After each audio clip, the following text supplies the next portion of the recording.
بسم اللہ الرحمن الرحیم۔ السلام علیکم۔ سعودی اردو نیوز چینل میں آپ سب کو خوش آمدید کہا جاتا ہے۔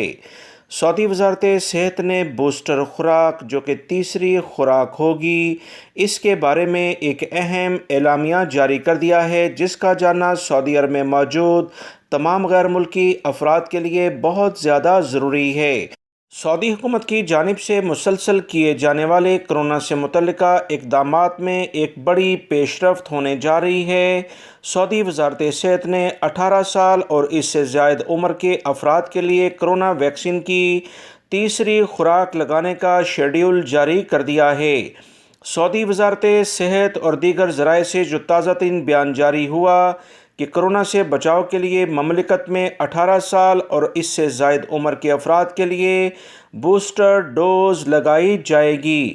بیان کے مطابق ویکسین کی تیسری خوراک پہلی ڈوز کے 6 ماہ بعد لگائی جائے گی۔ وزارت صحت کا کہنا ہے کہ تیسری خوراک کے لیے توکلنا اور صحتی ایپس پر وقت لیا جائے گا۔ جن افراد کو دوسری خوراک لگائے ہوئے 6 ماہ یا اس سے زیادہ کا عرصہ گزر چکا ہے، انہیں چاہیے کہ بوسٹر ڈوز لگوانے کے لیے خود کو توکلنا یا صحتی ایپس پر رجسٹر کرا لیں۔ واضح رہے، اس سے پہلے وزارت صحت کی جانب سے کہا گیا تھا کہ 60 سال یا اس سے زائد عمر کے افراد کے لیے بوسٹر ڈوز کو لازمی قرار دیا جائے گا جو خطرناک امراض میں مبتلا ہیں، مگر وزارت صحت نے اب اپنے مزید بیان میں کہا کہ سعودی عرب میں کرونا کی وبا کو کافی حد تک کنٹرول کیا گیا۔ اس میں مزید بہتری لانے کے لیے امور صحت کے ادارے سے منسلک افراد کے لیے بھی تیسری خوراک کو اہم قرار دے دیا گیا ہے۔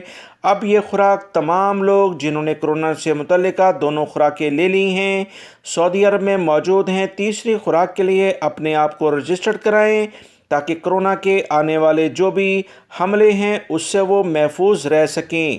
تمام غیر ملکی افراد جلد از جلد اپنے آپ کو رجسٹر کرائیں۔ ویڈیو لائک کر کے شیئر بھی کیجیے گا۔ السلام علیکم۔